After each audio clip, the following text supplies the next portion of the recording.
ഞാൻ fully active ആയിരുന്നു pregnancy സമയത്ത്. ഒരു പ്രശ്നമില്ല, ഷുഗർ ഇല്ല, ഒന്നുമില്ല, ഒരു പ്രശ്നമില്ലായിരുന്നു. ഇനി ഏജും അത്രയ്ക്കില്ല, കുഴപ്പമില്ല. 25 എന്ന് പറയുന്ന വലിയ ഏജും അല്ല. ഇത്രയും നോർമലായിട്ട് നിന്നിട്ട് എമർജൻസി ആയിട്ട് സി സെക്ഷൻ ചെയ്യാൻ പറ്റുമെന്ന് ഞാൻ എൻ്റെ ലൈഫിലേ വിചാരിച്ചിരുന്നില്ല. ചിലപ്പോൾ സി സെക്ഷൻ ആയിരിക്കാം എന്ന് വിചാരിച്ചു, പക്ഷെ ഇത്ര എമർജൻസി ആയിരിക്കുമെന്ന് ഞാൻ വിചാരിച്ചില്ല. മീനുലക്ഷ്മി തലേദിവസം മീനുലക്ഷ്മി വെച്ചിട്ട് നമ്മള് നോർമൽ പ്രതീക്ഷിച്ച് പോകും, പക്ഷെ നമ്മൾ രണ്ടിനും പ്രിപ്പയർഡ് ആയിരിക്കണം. എനിക്ക് അങ്ങനെ മെസ്സേജ് അയക്കാറൊന്നുമില്ല. അപ്പോഴും ഞാൻ മനസ്സിൽ വിചാരിച്ചാ ശരിയാ, പ്രിപ്പയർഡ് ആയിരിക്കണം. അതുവരെ ഞാൻ പ്രിപ്പയർഡ് അല്ലായിരുന്നു. അപ്പൊ പുള്ളിക്കാരി പറഞ്ഞപ്പോഴാണ് ശരിയാ, മനസ്സിലിങ്ങനെ ഇപ്പൊ ഞാൻ മനസ്സിൽ ഇതൊക്കെ ഇങ്ങനെ ആലോചിച്ച് വെച്ചേക്കുമായിരുന്നു. കറക്റ്റ് അടുത്ത ദിവസം പോയപ്പോ ഇങ്ങനെ ആവുകയും ചെയ്തു. ഒരിക്കലും നമ്മൾ വിചാരിച്ചു. അതുവരെ ഞാൻ ബ്ലോഗ് എടുത്ത് ഇങ്ങനെ റൂമിൽ ഇരിക്കണം, മറ്റേ അല്ലല്ലോ, സ്യൂട്ട് റൂം അല്ലല്ലോ, അപ്പൊ കൊണ്ടുപോകാം. അപ്പൊ നമ്മളിങ്ങനെ വീഡിയോ പറഞ്ഞോണ്ടിരിക്കണം, അപ്പം പേര് എന്റെ സമയത്ത് ജനിക്കാനായിരിക്കും എന്നൊക്കെ പറഞ്ഞിട്ട് ഞങ്ങള് വിചാരിച്ചിരുന്നത് ചേട്ടൻ പോകുന്നു, കൊച്ചിനെ കിട്ടുന്നു, കൊച്ചിനെ എടുക്കുന്നു. ഞാൻ ഇങ്ങനെ പറയാം, ചേട്ടൻ വീഡിയോ എടുക്കുമ്പോ ഇങ്ങനെ എടുക്കണം, ഇങ്ങനെ എടുക്കണം, അതൊക്കെ ഞാൻ പറഞ്ഞു വെച്ചേക്കാണ്. അതായത് കൊച്ചിനെ അവിടെ നിന്ന് കിട്ടുന്ന അതെ. അപ്പൊ എനിക്കും കാണണമല്ലോ, ഇവര് ഫസ്റ്റ് മീറ്റ് ചെയ്യുന്ന ഒരു മൊമെന്റ്, ചേട്ടനും ഭാവയും ഫസ്റ്റ് കാണുന്ന ഒരു മൊമെന്റ് എനിക്കും കാണും. അപ്പൊ അത് ഇങ്ങനെ ലാൻഡ്സ്കേപ്പിലും എടുക്കണം, പോർട്രേറ്റിലും എടുക്കണം, ആളെ നിർത്തണം, ഈ ക്യാമറ വെച്ച് അവളെ നിർത്തണം, അവനെ നിർത്തണം എന്നൊക്കെ പറഞ്ഞ് സെറ്റ് ചെയ്ത് വെച്ചതായിരുന്നു. പിന്നെയാണ് അതായത് സിനിമയിൽ ഫസ്റ്റ് ഹാഫ് കഴിഞ്ഞിട്ട് സെക്കൻഡ് ഹാഫ് തുടങ്ങുന്ന അവിടെ നിന്ന് അമ്മ ഞാൻ ഞെട്ടിപ്പോയത്. കാരണം നമ്മൾ കൂളായിട്ട് നിൽക്കുക അത്ര നേരം ലേബർ റൂമിൻ്റെ ഇവിടെ. അപ്പോൾ അവർക്ക് സി സെക്ഷൻ ആണെന്ന് പറഞ്ഞപ്പോഴും എനിക്ക് വേറെ ഒന്നും തോന്നില്ല. കാരണം ഇപ്പൊ കുട്ടിയെ ജീവനോടെ എടുക്കാനുള്ള ഒരു സെക്കൻഡ് അറ്റംപ്റ്റ് ആയിട്ട് ഞാൻ അത് കണ്ടിട്ടുള്ളൂ. അതുകൊണ്ട് ഇപ്പം എനിക്കതിലൊന്നും തോന്നില്ല. ഓക്കെ, അപ്പം സി സെക്ഷൻ എത്ര സമയം എടുക്കും? 10 മിനിറ്റ് അല്ലെ 15 മിനിറ്റ് നമ്മൾ വീഡിയോ കണ്ടിട്ടുണ്ട്. അപ്പം ഇവളമ്മ പറഞ്ഞ് കൊച്ചു കരഞ്ഞില്ല എന്ന് പറഞ്ഞു. അപ്പം നമുക്ക് ഓൾറെഡി ഈ പ്രഗ്നൻസിയുടെ സംഭവം വഴി നമുക്ക് ഓരോ റീൽ ഇങ്ങനെ വരുമല്ലോ. അപ്പം അതിൽ നിന്ന് ഓരോ കാര്യങ്ങൾ ഞാൻ പഠിച്ചിട്ടുണ്ട്. അപ്പം കൊച്ചു കരഞ്ഞില്ലെങ്കിൽ അവർ മറ്റേ അടിക്കുകയൊക്കെ ചെയ്യുക, അങ്ങനത്തെ വീഡിയോ കണ്ടിട്ടുണ്ട്. അപ്പം ഇപ്പം വരുമെന്ന് പറഞ്ഞ് നിന്നിട്ടും ഒരു 15 മിനിറ്റായി, അരമണിക്കൂർ ഇവിടെ അമ്മയുടെ കോള ഒന്നും കാണാനില്ല. ആൻറ്റി അവിടുത്തെ നേഴ്സാണ്, ആൻറ്റിക്ക് അവിടെ ആക്സസ് ചെയ്യാൻ പറ്റുമല്ലോ. അപ്പോൾ പോയിട്ട് ഒന്നും കേൾക്കുന്നില്ല. ആൻറ്റി വിളിച്ചിട്ട് ഫോൺ എടുക്കില്ല, ഒന്നും കേൾക്കുന്നില്ല. പിന്നെ ഒരു 1:45 ആയപ്പോഴത്തേക്കും കൊച്ചു കരഞ്ഞില്ല എന്ന് പറഞ്ഞിട്ട് ഇത് വന്നു. അപ്പം പെട്ടെന്ന് പീഡിയാട്രീഷ്യനൊക്കെ അകത്തോട്ട് കയറി പോകുന്നുണ്ട്, NICക്ക് അകത്തോട്ട്. അപ്പോൾ ഇങ്ങനെ പോകണം, എല്ലാവരും പടപടാ അങ്ങോട്ട് ഇങ്ങനെ നമ്മൾ ഫ്രണ്ടിൽ കൂടെ ഇങ്ങനെ പോകും. അപ്പോൾ ഞാൻ നോക്കിയപ്പം കുറച്ച് അതിന് ഒന്നും കേൾക്കുന്നില്ല. അപ്പോൾ ഇവളുടെ അമ്മ ഇങ്ങനെ വന്നിട്ട് പറഞ്ഞു കൊച്ചു കരഞ്ഞില്ല എന്ന് പറഞ്ഞപ്പോൾ നമ്മളിത് എന്ത് പാട്, ഇവൾക്കൊരു കുഴപ്പമില്ലായിരുന്നു എന്ന് പറഞ്ഞപ്പം അവിടെ ഡോക്ടർ പീഡിയാട്രീഷ്യൻ അകത്തോട്ട് നമ്മളെ വിളിച്ച്, പിന്നെ കുട്ടികളുടെ അപ്പോൾ നമ്മൾ അകത്തോട്ട് വിളിക്കുകയാണ്. അപ്പോൾ ഞാൻ ഇതെന്ത് പാടെന്ന് പറഞ്ഞിട്ട് ഇങ്ങനെ നിൽക്കുകയാണ്. ഇവിടെ ചെന്ന് അകത്തോട്ട് കയറിയപ്പോഴത്തേക്കും കുറേ നേഴ്സുമാരുണ്ട്, അവർക്ക് നമ്മളറിയാം. അപ്പോൾ ഇവരെ ഞാൻ മുഖത്ത് നോക്കിയപ്പോൾ ഇവരിങ്ങനെ തല താഴ്ത്തി. അപ്പോൾ എനിക്ക് മനസ്സിലായി എന്തോ സംഭവം ഉണ്ടെന്ന്. അപ്പോൾ ഈ പുള്ളി മെഡിക്കൽ ടേംസിൽ എന്തോ ഒരു കാര്യങ്ങൾ പറയുന്നുണ്ട്, എനിക്കൊന്നും മനസ്സിലായില്ല. ഇവളെ അമ്മ കട്ടയ്ക്ക് നിന്ന് കേൾക്കുന്നുണ്ട്. അപ്പോൾ ഞാൻ പുള്ളിയുടെ അടുത്ത് വെച്ച് ഇത് എത്ര സമയം എടുക്കും ശരിയാവാൻ? മറ്റേ ട്യൂബൊക്കെ കൊടുത്ത് NICക്ക് അകത്ത് ഇട്ടേക്കാണ്. അപ്പോൾ ഞാൻ ഇത് റിക്കവർ ആവാൻ എത്ര സമയം എടുക്കും പറഞ്ഞ് അത് നമുക്ക് പറയാൻ പറ്റില്ല എന്ന് പറഞ്ഞു. അപ്പോൾ അത് കേട്ടിട്ട് എനിക്ക് ഭയങ്കരമായിട്ട് ഡൗൺ ആയിട്ട് പറഞ്ഞു, ഒപ്പിടണമെന്ന് പറഞ്ഞു. ഞാൻ പറഞ്ഞു അറ്റേരാന്ന് പറഞ്ഞു. ഞാൻ പുറത്തോട്ട് ഇറങ്ങി. ഇവരാദ്യം കൊച്ചിനെ പറയട്ടെ ഫ്ലാഗ് പോയിട്ട്. അപ്പോൾ ഇങ്ങനെ പോയി ഞാൻ NICക്ക് പുറത്തിറങ്ങിയപ്പം ദേവിക മാഡം ആണെങ്കിൽ കയ്യിൽ നിന്നെല്ലാം പോയ നമുക്ക് ഒരാളുടെ എക്സ്പ്രഷൻ കാണുമ്പോൾ നമുക്ക് അറിയാമല്ലോ. അപ്പോൾ ഈ കയ്യിൽ നിന്ന് പോയിട്ട് എന്ത് പറ്റി പെട്ടെന്ന് അറിഞ്ഞുകൂടാ. കഴുത്തിൽ ഒരു നോട്ടുണ്ടായിരുന്നു, പക്ഷെ അത് ടൈറ്റ് അല്ല എന്ന് പറഞ്ഞ്. അപ്പോൾ ഞാൻ എന്ത് ചെയ്ത്, ഇപ്പോൾ എൻ്റെ ഒരു ഫ്രണ്ട് ഉണ്ട് രേണു എന്ന് പറഞ്ഞിട്ടാണ്. അപ്പോൾ ഞാൻ പറഞ്ഞു രേണു എനിക്ക് ഇവിടെ നിന്ന് ഇപ്പോൾ പോകണം. അപ്പോഴത്തേക്ക് മേഘ വന്നിട്ട് പറഞ്ഞു ചേട്ടാ സിസേറിയൻ കഴിഞ്ഞ് കൊണ്ടുവരാം പറഞ്ഞു. ചേട്ടാ കൊച്ചിൻ്റെ സൗണ്ട് ഞാൻ കേട്ടില്ല, കൊച്ചെവിടെ എന്ന് വെച്ചു. അപ്പോൾ ഞാൻ പറഞ്ഞു അതിന് ഞാൻ കേട്ട് അതൊക്കെ എക്സ്പ്രഷൻ കാണാൻ പറയാം, കാരണം ഞാൻ കൊച്ചിനെ ആദ്യമായിട്ട് കാണുന്ന ഒരാളുടെ എക്സ്പ്രഷൻ. അപ്പോൾ ഞാൻ പറഞ്ഞു ഇല്ല ഇപ്പോൾ റെഡിയായി, ഞാൻ കേട്ട് നീ റെസ്റ്റ് എടുക്കെന്ന് പറഞ്ഞു. അപ്പോൾ ഇവർക്ക് പിന്നെ ഇഞ്ചക്ഷൻ കൊടുത്ത് ഉറക്കി അവിടെ കൊണ്ടുപോയി. ഞാൻ പിന്നെ പുറത്തു പോയി. അപ്പം അനീഷ് വന്നു, അവനൊക്കെ വന്നപ്പം അവൻ പറഞ്ഞു, അവനൊക്കെ എന്നെ കുറേ ഇത് ചെയ്തു. എടാ മെഡിക്കൽ ടൈംസിൽ അങ്ങനെ എല്ലാവരും 100% അങ്ങനെ ഉറപ്പ് പറയൂല, കുഴപ്പമില്ല ഇങ്ങനെയൊക്കെ വരും. അപ്പം എൻ്റെ മനസ്സിങ്ങനെ എന്ന് പറയടാ സിച്ചു നിന്റെ കൊച്ചാണ്, അതങ്ങനെ പോവില്ല നമുക്കൊരു സപ്പോർട്ട് മനസ്സിൽ നിന്ന് ഇങ്ങനെ കേട്ടു. അപ്പോൾ ഞാൻ പിന്നെ കാനഡയിലുള്ള എൻ്റെ ചേച്ചിയുണ്ട്, റീജ ചേച്ചി, ലെക്സ് ഗോ വിത്ത് അലക്സ് എന്ന് പറഞ്ഞിട്ട് കസിനാണ്. അപ്പോൾ ചേച്ചിയെ വിളിച്ച്, ചേച്ചിയും പ്രഗ്നന്റ് ഇപ്പം ഡെലിവറി ആയിട്ട് കിടക്കുകയായിരുന്നു. അപ്പോൾ ഞാൻ ചേച്ചി ഇതാണ് ചേച്ചി പ്രശ്നം, എടാ അത് കുഴപ്പമൊന്നുമില്ലടാ അതൊന്നും വരില്ല എന്ന് ചേച്ചി ഉറക്കത്തിലാണ് പറയുന്നത്.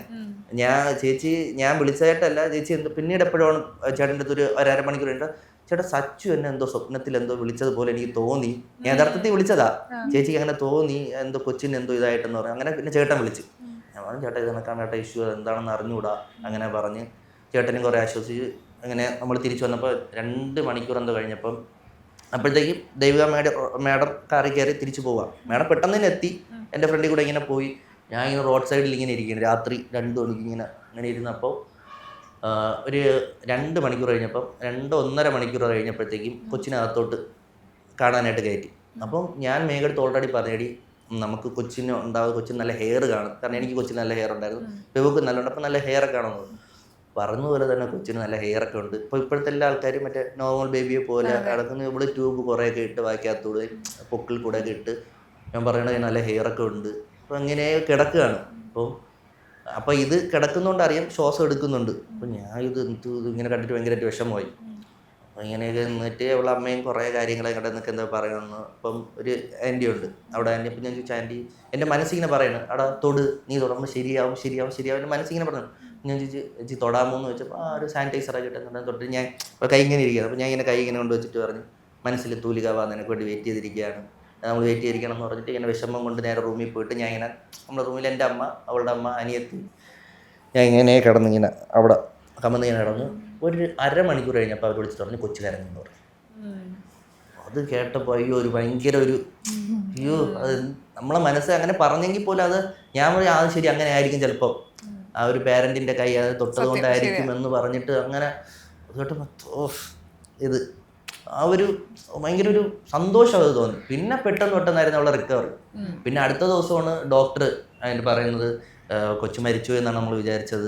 കാരണം ഒന്നുമില്ല, പൾസും ഇല്ല, ഹാർട്ട് ബീറ്റ് ഇല്ല, ഒന്നുമില്ല, ജസ്റ്റ് ഇങ്ങനെ എടുത്തു എന്ന് മാത്രമേ ഉള്ളൂ. അപ്പൊ എനിക്ക് അറിയാമല്ലോ, ഇവരാരും അടുത്ത് പറയുന്നുമില്ല. ഇപ്പൊ ലേബർ റൂമിൽ കിടന്നിട്ടാലും ഞാൻ നോർമൽ തന്നെ വിചാരിച്ചു, പക്ഷെ ഡയലേഷൻ വരുന്നുണ്ടെങ്കിലും വളരെ പയ്യാണ് വരുന്നത്. അപ്പോൾ വാട്ടർ ബ്രേക്ക് ആയി ടൈം പൊയ്ക്കൊണ്ടിരിക്കുവാണ്, ഡയലേഷൻ പയ്യെ വരുന്നുള്ളൂ. അപ്പം ഞങ്ങൾ വിചാരിച്ചു ആദ്യം 7:30 കാണും എന്ന് വിചാരിച്ചു. കുറച്ചുകൂടെ കഴിയുമ്പോൾ കുറച്ചുകൂടെ കഴിയും. രാത്രി 12 മണിയായിട്ടും അതേ സെയിം തന്നെ നിൽക്കുവാണ്, വേറെ ഒരു ഇതുമില്ല. എനിക്ക് നല്ല പെയിൻ ഉണ്ട്, പെയിൻ വരുമ്പോൾ എനിക്കാണെങ്കിൽ പെയിൻ സഹിക്കാൻ വയ്യ. ഞാൻ അമ്മയുടെ അടുത്ത് ഇങ്ങനെ പറ, അമ്മ വരുന്നില്ല, എൻ്റെ മനസ്സിലിങ്ങനെ പറയാണ് ഇനിയും വന്നില്ലെങ്കിൽ ഏതെങ്കിലും C-സെക്ഷൻ തന്നെ ചെയ്യും, അത് തന്നെ അവസ്ഥയുള്ളൂ. അപ്പൊ ഞാൻ ഓൾറെഡി പ്രിപ്പയർഡ്. പിന്നെ എനിക്ക് പെയിൻ സഹിച്ച് എനിക്ക് വയ്യ. നമ്മൾ ഈ മരവിച്ച അവസ്ഥയാവത്തില്ലേ, എന്ത് വന്നാലും നമ്മൾ ഓക്കെയാണ്, എന്ത് വന്നാലും നമുക്കൊന്നും ചെയ്യാൻ പറ്റത്തില്ല. ഓക്കെ, എന്തോ വിധിക്ക് നമ്മൾ വിട്ടുകൊടുത്തിട്ട് നമ്മൾ അങ്ങ് കിടക്കുക, അത്രേ ഉള്ളൂ. അല്ല അതില് അവളെ അമ്മ കൂടെ അമ്മയ്ക്ക് ഓൾറെഡി വയ്യാത്തയാണ്.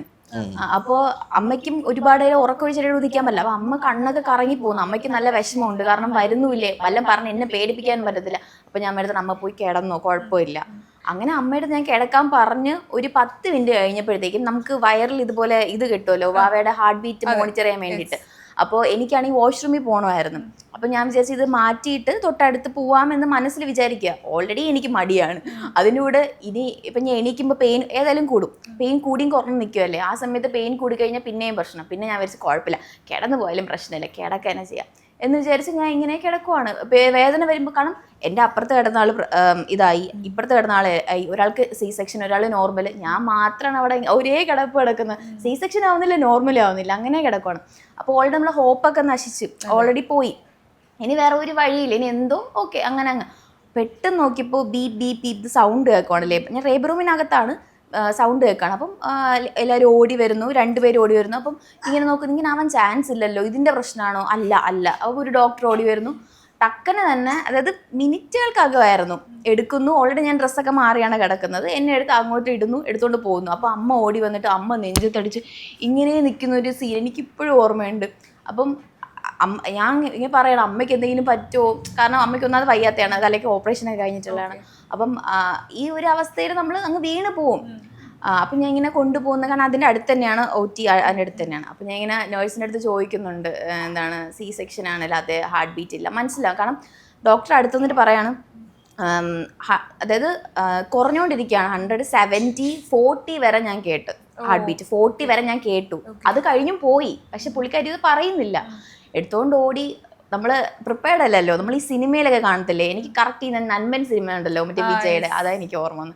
കാരണം എന്താണ്, നമ്മൾ 2 കൈ ഇങ്ങനെ വെച്ച് കിടത്തുന്നു, ഒരുപാട് പേരുണ്ട്. മറ്റേ നമ്മൾ ഇങ്ങനെ കിടക്കുമ്പോൾ ഓപ്പറേഷൻ തിയേറ്ററിൽ ടക്ക് ലൈറ്റൊക്കെ ഓൺ ചെയ്യുന്നു, എമർജൻസി ആയിട്ടല്ല, നമ്മൾ മനസ്സിന് പ്രിപ്പയർഡ് അല്ല. പക്ഷെ ആ സമയത്ത് എനിക്ക് ശരിക്കും പറഞ്ഞാൽ എവിടുന്ന് ഒരു ധൈര്യം ഉണ്ടായിരുന്നു.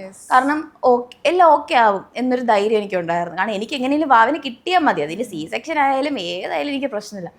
അങ്ങനെ കിടക്കുന്നു. നമുക്ക് മറ്റേ സ്പൈൻ അനസ്തേഷ്യ തരുന്നു. അനസ്തേഷ്യക്ക് അപ്പം കാരണം ഞാൻ ടെൻഷനായി കഴിഞ്ഞാൽ ചിലപ്പോൾ വാവയുടെ ഹാർട്ട് ബീറ്റ് പിന്നെയും കുറഞ്ഞാലോ എന്ന് പേടിച്ച് ഞാൻ ഡോക്ടറിൻ്റെ അടുത്ത് ചോദിക്കുന്നുണ്ട്, വേദനിക്കുമോ? കാരണം എല്ലാവരും പറയുന്നുണ്ട് സ്പൈൻ അനസ്തേഷ്യ നല്ല വേദനിക്കും. അപ്പോൾ പറഞ്ഞു ഇല്ല, ചെറിയ വേദന കാണും എന്നാലും ഞാൻ അതൊക്കെ സഹിച്ച് വലിയ തോന്നിയില്ല. പിന്നെ എന്താണ് അവൻ്റെ അടുത്ത് പറഞ്ഞു വാവേനെ എടുക്കുമ്പോൾ ചെറിയൊരു പ്രഷർ ഫീൽ ചെയ്യും, പേടിക്കണ്ട എന്നിങ്ങനെ പറഞ്ഞു, വേറെ ഒന്നും അറിയാൻ പറ്റത്തില്ല. അപ്പം ഞാൻ ഇങ്ങനെ ചോദിക്കുകയാണ് എപ്പോൾ തൊട്ടാണ് മരവിച്ച് തുടങ്ങുന്നത്, ഇതിൻ്റെ ഇടയ്ക്ക് ചോദിക്കുകയാണ്. അവർ എമർജൻസി ആയിട്ട് ചെയ്തെങ്കിലും കറക്റ്റ് നമുക്ക് സിസ്റ്റമാറ്റിക് ആയിട്ട് എല്ലാം പറഞ്ഞു തരുന്നുണ്ട്, നമ്മൾ പാനിക് ആക്കുന്നില്ല. അങ്ങനെ വെയിറ്റ് ചെയ്യുന്നു. ഒരു പ്രഷർ ഫീൽ ചെയ്യുമല്ലോ, ആ ഒരു പ്രഷർ എനിക്ക് ഫീൽ ചെയ്തു. വാവേനെ എടുത്തു എന്ന് എനിക്ക് മനസ്സിലായി, ഫ്രണ്ടിൽ കർട്ടനും എല്ലാം ഉണ്ട്, പക്ഷെ വാവക്ക് അറിയുന്നില്ല. അപ്പോഴേ എനിക്ക് അപ്പം ഞാൻ വെയിറ്റ് ചെയ്യാണ്, വാവയുടെ കരച്ചിൽ കേൾക്കാൻ വേണ്ടി ഇങ്ങനെ വെയിറ്റ് ചെയ്യാണ്. എനിക്ക് സന്തോഷം ഒന്നും ഇല്ല, മനസ്സിലൊന്നുമില്ല, നമ്മൾ ഒരു മൂകമായ ഒരു അവസ്ഥയില്ലേ, അതാണ്. അപ്പം അവിടെയുള്ള അമ്മ അവിടെ വർക്ക് ചെയ്യുന്നതുകൊണ്ട് അവിടെയുള്ള എല്ലാവരെയും എനിക്കറിയാം. അപ്പം ആരും എൻ്റെ മുഖത്ത് നോക്കുന്നില്ല, ഇപ്പുറത്ത് നിന്ന് ആൻറ്റി നോക്കുന്നില്ല, ഇപ്പുറത്ത് നിന്ന് പുള്ളിക്കാരി നോക്കുന്നില്ല. ഞാൻ തിരിച്ച് അങ്ങോട്ടും ഇങ്ങോട്ടും നോക്കി, രണ്ടുപേരും എന്നെ നോക്കുന്നില്ല, കാരണം ഫേസ് ചെയ്യാൻ വയ്യ. നോക്കുമ്പോൾ വാവ കരയുന്നില്ല. കാരണം പിന്നെ ഞാൻ കേൾക്കുന്ന സൗണ്ട് എന്ന് വെച്ചാൽ തട്ടുന്ന സൗണ്ട്, ബബ്ബബ്, എനിക്ക് തോന്നുന്നു ഇവിടെ എന്തോ ചെയ്യുമല്ലോ അങ്ങനെ സൗണ്ട്. ഞാൻ പ്രാർത്ഥിക്കണം, ഞാൻ അപ്പുറത്തിടുന്നൊരു പ്രാർത്ഥിക്കുന്നു, ഇപ്പുറത്തിടുന്നൊരു പ്രാർത്ഥന. അപ്പം ഞാൻ ശരിക്കും ദൈവം ഇത്രയും പ്രാർത്ഥിച്ചിട്ട്, കാരണം ആ സമയത്ത് എൻ്റെ പപ്പ ഏപ്രിലായപ്പോൾ മരിച്ചിട്ടുണ്ടായിരുന്നു. അപ്പം ഞാൻ വിചാരിച്ചു 6 മാസം പോലും ഗ്യാപ്പില്ല, അതിൻ്റെ ഇടയ്ക്ക് അടുത്തതാ. അപ്പം ഞാൻ ഇത്രയും അടുത്ത് ചെയ്യാൻ വേണ്ടി എന്താണ് ഇത്രയ്ക്ക് ചെയ്തത് എനിക്ക് മനസ്സിലാവുന്നില്ല. 1 വർഷം പോലും ഗ്യാപ്പ് തരാതെ അച്ഛനും പോയി എൻ്റെ കൊച്ചും പോയ അവസ്ഥ എന്നാലോചിച്ച് നോക്ക്. എൻ്റെ മനസ്സിലതായിരുന്നു. പിന്നെ എനിക്ക് ബോധമില്ല, ഞാൻ പിന്നെ എന്തൊക്കെ വിളിച്ച് പറയുന്നുണ്ടായിരുന്നു, അവർ പറയുന്നത് എനിക്കറിയത്തില്ല. പിന്നെ നോക്കിയപ്പോൾ എനിക്ക് എൻ്റെ ബഹളം കാണാൻ പിന്നെ എനിക്ക് ബോധമില്ല, അവരനുസരിച്ചിട്ട് ഒന്ന് ചെയ്ത് കിടത്തി. പിന്നെ എനിക്ക് ബോധം വരുന്നത് എന്നെ ഇങ്ങനെ പുറത്തെടുക്കുമ്പോൾ ഇവരൊക്കെ ഇങ്ങനെ നിൽക്കുവാണ്. ഇവരെ മുഖം കണ്ടാൽ അറിയാം എന്താണ് സന്തോഷം അവരുടെ മുഖത്തില്ല. എനിക്കറിയാമല്ലോ എൻ്റെ ഹസ്ബൻഡ്, എൻ്റെ ആൾക്കാരെ എനിക്കറിയത്തില്ല. എൻ്റെ അനിയത്തിനെ ഞാൻ കണ്ടപ്പോൾ അനിയത്തിയോട് ഞാൻ ചോദിച്ചു, ശരി വാവ കരഞ്ഞില്ല, എന്തോ പ്രശ്നമുണ്ട്. അപ്പോൾ അനിയത്തി പറഞ്ഞു എനിക്ക് കുഴപ്പമൊന്നുമില്ല, നീ വേണമെങ്കിൽ ചേട്ടൻ്റെ അടുത്ത് ചോദിച്ചു നോക്കുക, ചേട്ടൻ പറയുമ്പോൾ നിങ്ങൾക്ക് വിശ്വാസത്തില്ലേ. ചേട്ടൻ്റെ മുഖം ചിരിക്കണോ എങ്ങനെയോ കഷ്ടപ്പെട്ട് ചിരിക്കുമല്ലോ, അഭിനയിക്കാനൊന്നും ആ സമയത്ത് അറിയത്തില്ല, മറന്നുപോയി. മനസ്സിലായി എന്തോ പ്രശ്നമുണ്ടെന്ന്. പക്ഷെ ചേട്ടൻ കുറച്ച് പറഞ്ഞപ്പോൾ എനിക്ക് കുറച്ച് ആശ്വാസമായി. പിന്നെ വേദന നമുക്ക് ആ സമയത്ത് അറിയത്തില്ലല്ലോ, നമുക്ക് വേദനയൊന്നുമില്ല, പക്ഷെ കൊച്ചിനെന്തോ പ്രശ്നമുണ്ടെന്ന് അറിയാം. അങ്ങനെ കിടക്കുവാണ്. അപ്പോൾ എല്ലാവരും എന്നെ വന്ന് കണ്ടു, എല്ലാവരും മുഖത്ത് ഭയങ്കര സങ്കടമാണ്. സങ്കടം ഭയങ്കരമായിട്ടില്ല, പക്ഷെ സന്തോഷമില്ല, അങ്ങനെ ഒരു അവസ്ഥയാണ്. അങ്ങനെ ഞാൻ സംസാരിച്ച് കുറച്ച് കഴിഞ്ഞപ്പോൾ എല്ലാരും മുഖത്ത് മറ്റേ ബൾബ് ഇട്ടതുപോലെ എല്ലാരും മുഖം വന്നിരുന്നു പറയണം. അതെ, രാവിലെ വാവയ്ക്ക് കുഴപ്പമില്ല, കണ്ടു, നിന്നെ പോലെ ഉണ്ട്, നല്ല ഹെയർ ഉണ്ട് എന്നൊക്കെ പറഞ്ഞപ്പോഴാണ് സത്യം പറഞ്ഞാൽ എനിക്ക് എന്റെ ലൈഫിൽ ഇത്ര സന്തോഷിച്ചൊരു മൊമെന്റ് ഇല്ല. അപ്പൊ ഞാൻ ശരിക്കും വിചാരിച്ചു, ഞാൻ പണ്ട് വിചാരിക്കുമായിരുന്നു നമ്മൾ എന്താണ് ഒരു അമ്മ കൊച്ചെന്നുള്ളൊരു റിലേഷൻ ഉണ്ടല്ലോ, ശരിക്കും അത് ഭയങ്കര വലുതാണ്. ഞാൻ വിചാരിക്കും നമ്മൾ വിചാരിക്കും 2 ആൾ പിരിയുന്നതാണ് വിഷമം, അതൊന്നും അല്ല. ശരിക്കും പറഞ്ഞാൽ നമ്മൾ കഷ്ടപ്പെട്ട് ചുമന്നിട്ട് കൊച്ചിനെ നമുക്ക് കിട്ടില്ല എന്നൊരു അവസ്ഥ വരുമല്ലോ, അത് അനുഭവിക്കുന്നവർക്കേ മനസ്സിലാവുള്ളൂ.